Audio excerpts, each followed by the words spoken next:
ایک طرف شوہر مجنون، دوسری طرف ساس کا الوداع. اب تو وفا تو بے قصور ماری گئی اور تھوڑا تھوڑا باپ پر بھی رنگ چڑھنے لگا ہے. طلاق مانگنا ثالث سے پریشر ہے. اگر ہم الگ ہو جاتے ہیں تو کیا تم دوسری شادی کر لو گے؟ دیوانوں کی طرح پڑی ہے. آپ کی بیٹی ایک شادی شدہ مرد کے پیچھے. جان چھڑاؤ تم اپنی سالس، اور جتنا جلدی ہو سکے میرے کا رشتہ بھیجو. یقین کرو میں تمہارے لیے آسانی پیدا کروں گا. اگر تم واقعی اپنی محبت کو پانا چاہتی ہو، میرے خاموشی سے شفا کو اپنے گھر کا کریں. ثالث وفا اور شفا کی باتوں میں کافی زیادہ الجھ گیا ہے. ایک طرف اسے لگتا ہے کہ وفا اس کی خوشی کے لیے اسے چھوڑ رہی ہے، لیکن شفا اسے بار بار یہی بتا رہی ہے کہ وفا اب بھی فرجاد کو پسند کرتی ہے اور وہ ثالث سے محبت نہیں کرتی. وہ فرجاد کی زندگی میں واپس جانا چاہتی ہے، اسی لیے وہ یہ طلاق کا ڈرامہ کر رہی ہے اور ثالث کو گلٹی فیل کروا رہی ہے.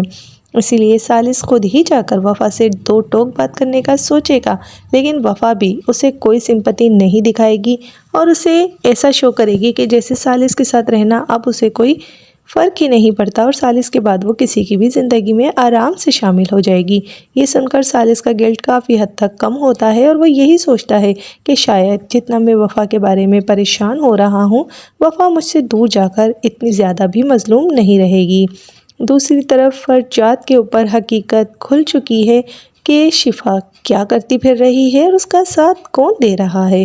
فرجاد نے اس معاملے کو اپنی ماں کے سامنے رکھ دیا ہے اور اس نے اپنی ماں کو پریشرائز کیا ہے اور ساری حقیقت بتا دی ہے کہ آخر شفا جو ہے وہ کیا کر رہی ہے. اور وفا کے اوپر تو سارے کے سارے الزامات جھوٹے لگے ہوئے تھے. اس کی ماں بھی کافی زیادہ حیرت کا شکار ہو چکی ہے یہ سن کر کے جس بیٹی کو وہ اتنا پارسا اور پاک صاف سمجھتی تھی، اصل میں وفا نہیں بلکہ ان کی اپنی ہی بیٹی اس قدر خراب نکلی ہے کہ شادی شدہ مرد کو بھی نہیں چھوڑ رہی ہے، جس وجہ سے وہ اپنی بیٹی پر ہاتھ تک اٹھا دیتی ہیں. کیونکہ فرجاد غصے کا بہت زیادہ تیز ہے اور اس بار تو اس نے اپنی ماں کو بھی کہہ دیا ہے کہ اب انہیں جلد سے جلد شفا کی شادی کر کے اس گھر سے نکالنا ہوگا، نہیں تو فرجاد کوئی نہ کوئی ایسا قدم اٹھا لے گا کہ جس کی وجہ سے شفا کی بدنامی اور زیادہ بڑھ جائے گی. ماں ہے کافی زیادہ پریشان ہو گئی ہیں شفا کو لے کر، کیونکہ وہ نہیں چاہتی ہیں کہ ان کی اکلوتی بیٹی کسی شادی شدہ مرد کے پیچھے خوار ہو جائے اور جو اس کی دیورانی کے بارے میں لوگ باتیں بناتے تھے اس کی بیٹی کو چھوڑ کر اب شفا کے بارے میں بھی لوگ ویسی ہی باتیں بنائیں.